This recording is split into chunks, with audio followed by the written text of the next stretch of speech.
Hola compañeros y profe, este es mi mapa conceptual sobre finanzas en general y basándonos también en las finanzas corporativas y finanzas bursátil. Vamos a iniciar entonces con el origen de las finanzas. Este se remonta en el siglo XV con el surgimiento del capitalismo como sistema económico dominante, que fue entonces donde surgieron las primeras naciones de obtención y administración del dinero y del capital. Las necesidades del financiamiento y gestión de recursos económicos fueron cada vez más importantes a medida de que la sociedad se volvía más compleja y se expandía los horizontes comerciales. Las apariciones de actividades económicas como la inversión, el crédito y la intermediación financiera sentaron las bases de lo que llegaría a convertirse en el campo de estudio conocido como las finanzas. Los primeros banqueros y contratos de crédito surgieron en Mesopotamia, marcando el hito histórico del desarrollo de las prácticas financieras y el sentado las bases para futuras innovaciones y avances. A lo largo de los siglos, las finanzas continuaron desarrollándose y adaptándose a los cambios económicos, políticos y sociales. Sin embargo, en el siglo XX, cuando se estableció como un área de estudio, durante este periodo surgieron importantes avances teóricos y prácticos, lo que permitió una comprensión más profunda de los mecanismos financieros y su impacto en la economía. Científicos y expertos en finanzas comenzaron a aplicar modelos matemáticos y estadísticos para analizar los fenómenos económicos y financieros. Esos avances sentaron las bases para la evolución y el crecimiento continuo de las finanzas como disciplina académica y profesional, con la aparición de distintas ramas especializadas. Bueno, esto es un poco de la historia de las finanzas. Ahora vamos a hablar sobre la definición y las funciones de las finanzas. Cuando nos referimos a finanzas, hablamos de la capacidad de organizar de manera eficaz las diferentes áreas que hacen a la economía de una empresa, o un individuo o una institución pública. Entre las funciones tenemos distribuir. Esta función se lleva por delante porque es a partir del uso del capital acumulado, el cual sostiene las necesidades y el sistema económico. Eso se haría a través de recursos financieros. Tenemos controlar, es otra función. Esta es la segunda en la lista. El mismo se realiza a través de la observación financiera, que está vinculada a criterios cuantitativos y cualitativos. Esto se da en el marco de la movilización y el empleo de los recursos económicos o financieros de los que se dispone. Por último tenemos la función acumular, que este es un mecanismo de obtención de un capital financiero para el desarrollo de un sistema económico. Acá nos referimos a la acumulación y movilización de estos fondos. La función acumulativa se puede distinguir en los ámbitos estatales, empresariales o personales. Pasemos a hablar sobre el objetivo de las finanzas. Cuando hablamos del objetivo, hablamos de optimizar las ganancias y maximizar la rentabilidad. Ese es el objetivo principal y son importantes porque esto nos ayuda a desenvolvernos de una manera óptima en el mundo actual, es decir, para acceder a los recursos económicos que se necesitan en un determinado momento para poder sostener la economía. Ahora hablemos del sistema financiero, que es el conjunto de organizaciones, mercados y medios que garantizan la seguridad y el movimiento del dinero del país y sus habitantes. Este está conformado por el Banco de la República de Colombia. Este es quien dirige y controla las políticas monetarias, cambiarias y crediticias del país, también por instituciones avaladas por nuestra Superintendencia Financiera de Colombia. Ahora hablemos de los elementos del sistema financiero, los cuales son los agentes de inversión, los mercados financieros, activos financieros e instituciones financieras. En primer lugar tenemos los agentes de inversión. Estos se tratan de una serie de individuos dedicados a la disposición de recursos y son quienes realizan las transacciones como son los préstamos y las inversiones.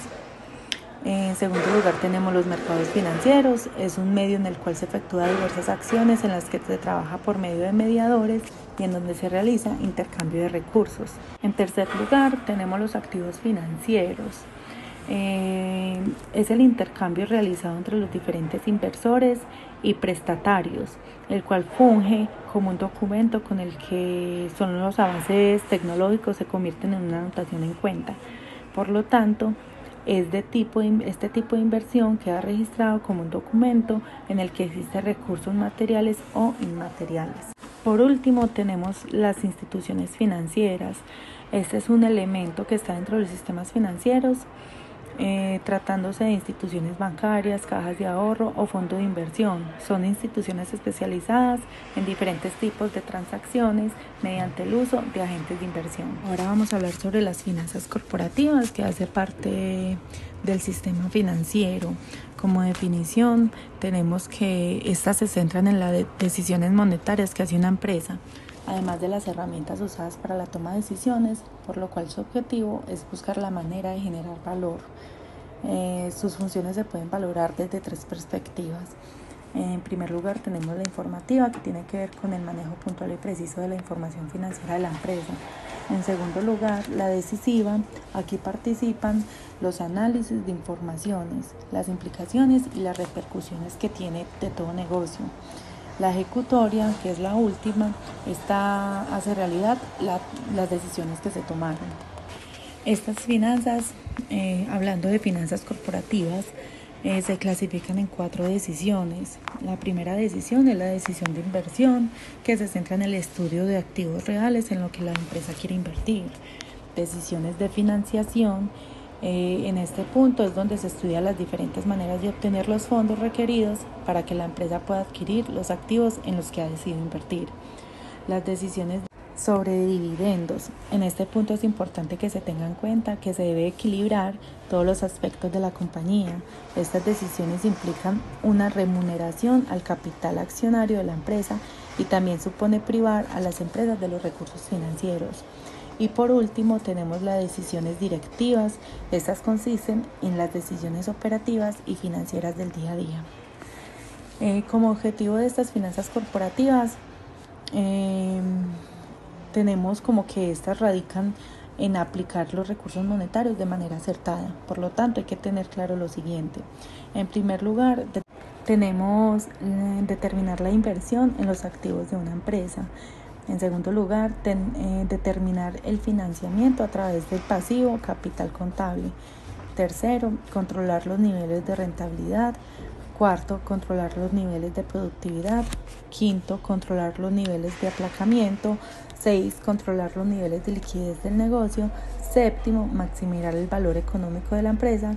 Y octavo y último, gestionar y controlar el riesgo financiero. Ahora les voy a mencionar los principios de las finanzas corporativas. Estos principios ayudan a la estabilidad financiera de una empresa y ayudan a optimizar la toma de decisiones y las estrategias de crecimiento para la organización. Tenemos los valores de acciones, que estas se consolidan con la intención de recompensar a los inversores y sus propietarios. Costo de capital, se trata del aprovechamiento óptimo de las líneas de crédito y de considerar la adopción de préstamos con las tasas de interés bajita. Despliegue de capital, esta es una estrategia financiera integral dentro de cualquier corporación en las que se debe considerar todas las necesidades para cubrir los gastos operativos y aprovechar las oportunidades de inversión latentes y contemplar una red de seguridad ante cualquier problema que ataque por sorpresa. Tenemos los criterios de inversión. Ese es otro principio. Esas inversiones deben partir de un riguroso análisis y realizar un exhaustivo proceso de pros y contras. Tenemos la política de deuda, es emplear la gestión de pagos, significa administrar la deuda dentro de los valores que sean aceptables. Tenemos impuestos, que son las empresas con operaciones internacionales, pueden optar por una estrategia fiscal que minimice de manera legal su carga tributaria. En séptimo lugar tenemos funciones de adquisición, que se refiere cuando una empresa se establece alianza con otras o la adquiere. Generalmente el objetivo es aumentar el valor de las acciones en su conjunto y mejorar su participación dentro del sector. Y por último tenemos instrumentos financieros. Qué pena, no es el último, es el octavo. Instrumentos financieros. El departamento de finanzas de una empresa es el responsable de la emisión de muchos tipos de instrumentos financieros que influyen sobre las acciones, las obligaciones y demás. En noveno lugar, tenemos beneficios para los empleados. Por ejemplo, los programas de fondo de jubilación que pueden añadir contribuciones corporativas adicionales dentro de su plan de beneficios. Y por último, tenemos la reestructuración corporativa.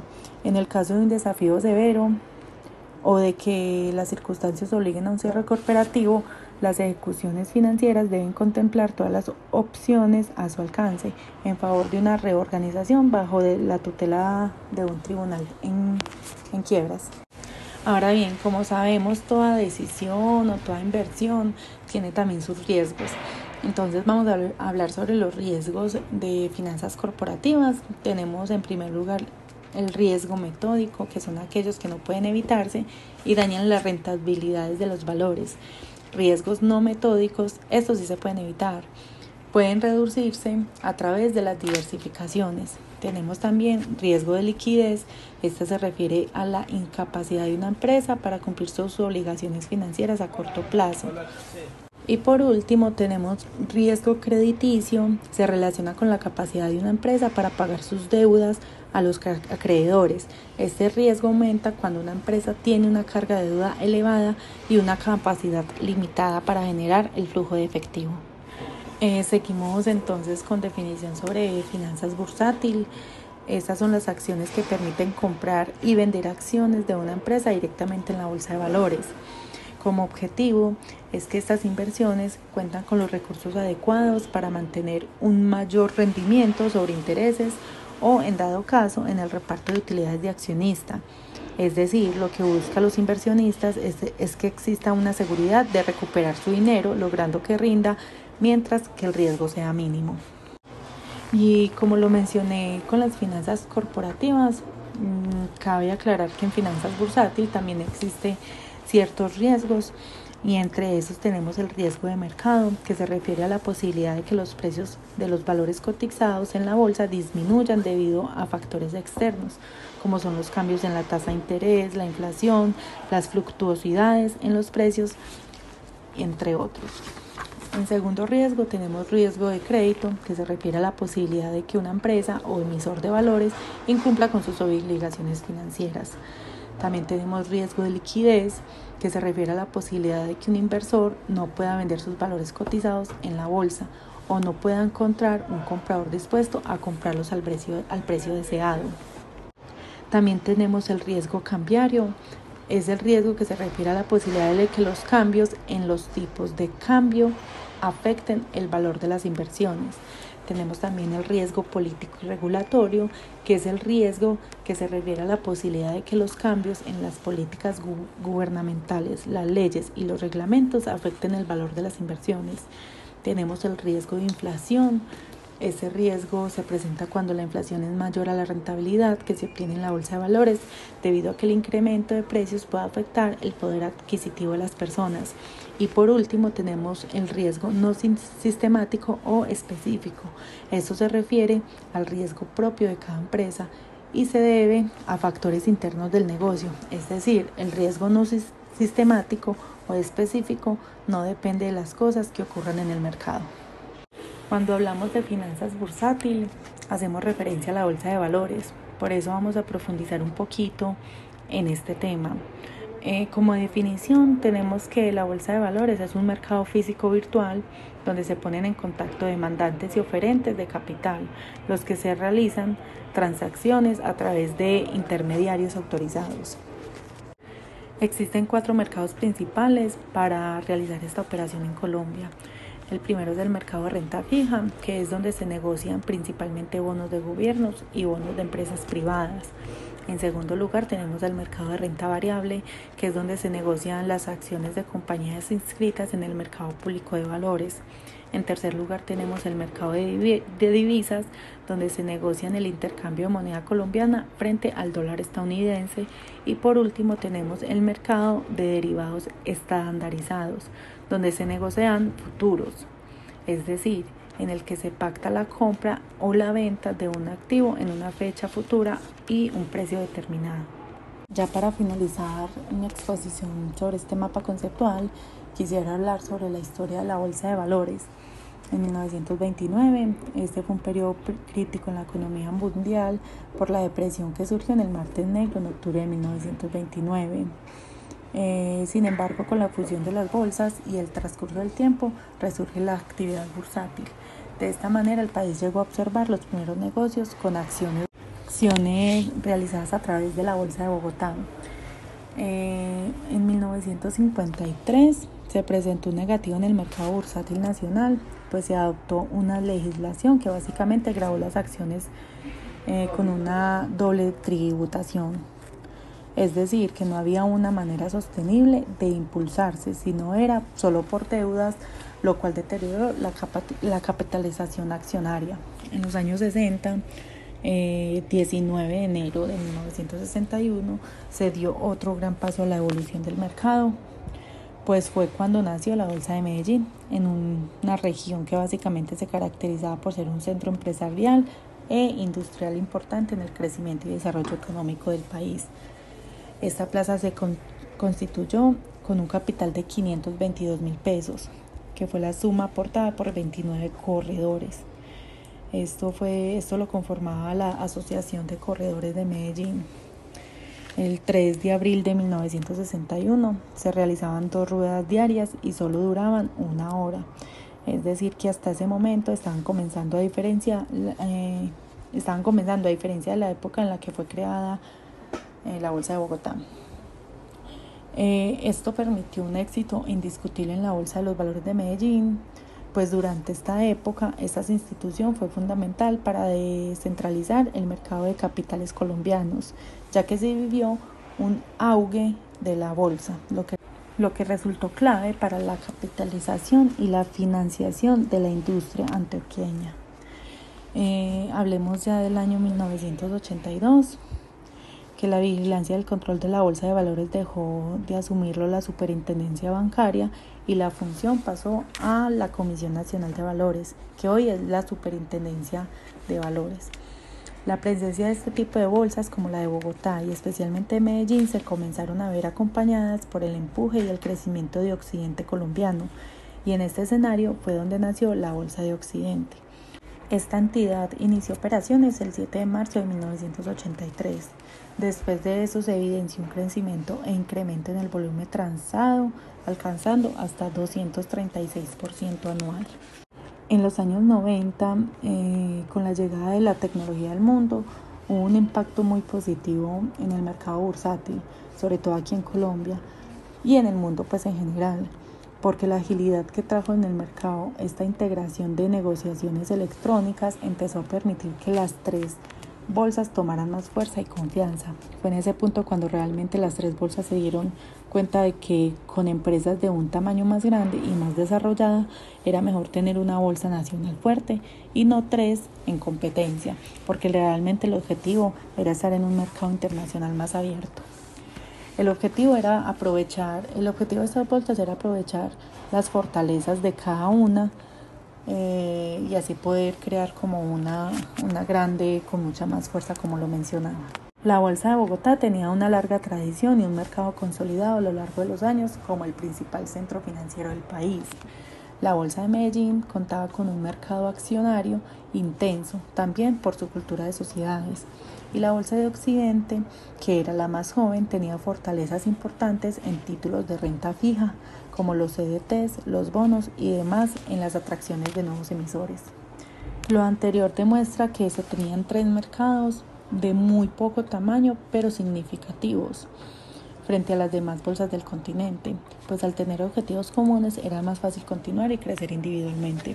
Finalmente, el 3 de julio del 2001, la unión de las bolsas se hizo realidad dado al paso de la creación de la Bolsa de Valores en Colombia, que básicamente hoy en día es la única entidad que desde esa época ha venido administrando los principios del mercado de valores del país.